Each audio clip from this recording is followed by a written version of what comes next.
So hey guys, it's Zyant again, and this is my Crysis 3 single player review using Crysis 3 multiplayer footage because the single player, while fun for what it was not particularly exciting for most of the gameplay. And this particular gameplay was a complete blowout. I'm playing with the player who I mention in the company channel video that may or may not have gone up by the time this goes up.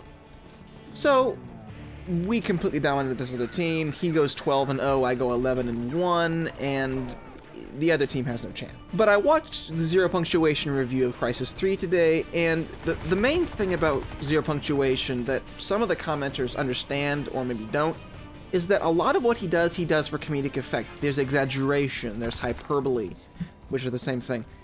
Yahtzee is looking for stuff to complain about. Because if he doesn't, he can't make any jokes. If there's nothing bad about a game and no game is perfect, then he can't really make a funny comment about it. That's why Portal was hard for him to make, I think, because for him, the first Portal was as close to perfect as a game gets. And you can't really be funny if there's nothing to make fun of. And he liked Crysis 2 because, like he says in the review, Alcatraz, the protagonist, is sort of this patsy who is given no choice about becoming the nanosuit's owner, and he's completely helpless. His bones are broken, his lungs are punctured, his face is probably in about 15 million pieces. And Prophet just sort of says, yeah, you go ahead and do this, because I can't do it, and then he shoots himself in the head.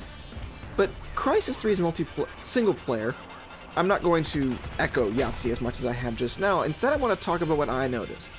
First of all, Crysis 3 single player is about as big a mix as every conceivable shooter cliche I have ever seen. And I want to start at the end, because that's what's freshest in my mind. The final boss, and there is a final boss, which is strange for a shooter, I won't lie, is very, very annoying. And this is more of a general final boss cliche than anything.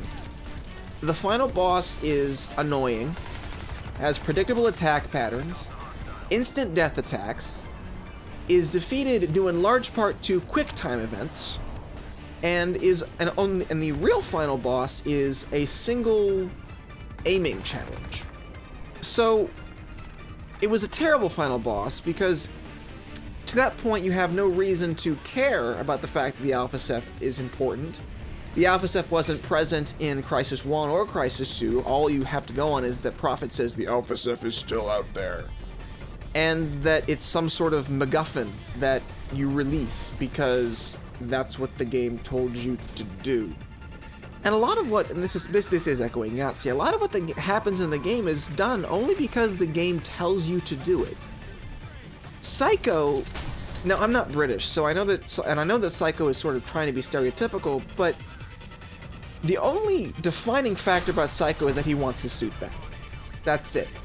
He has a love interest, but that doesn't really matter. And then of course there's the, do you think she would want you to do this? You have that silly comment later in the game. Psycho is all about, oh, I don't have the special suit, oh, but you're only human, oh, blah, blah, blah, blah. And, you know, it's just, it feels really, it's contrived, and it's, the whole thing is forced, and it just feels yucky. And in all honesty, that's how Crysis 3 and the series lately has felt to me. It's felt contrived and overdone and generic, really.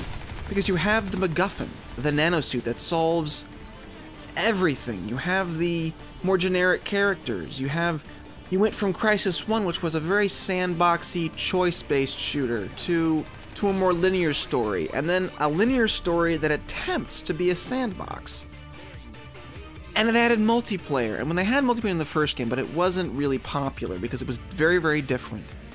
And they tried to be more Battlefield-esque.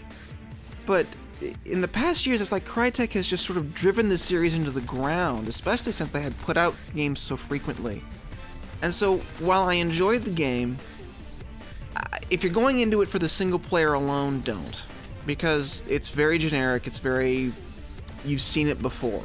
The armor abilities don't add much. You've seen it before. It's Call of Duty in the future with aliens.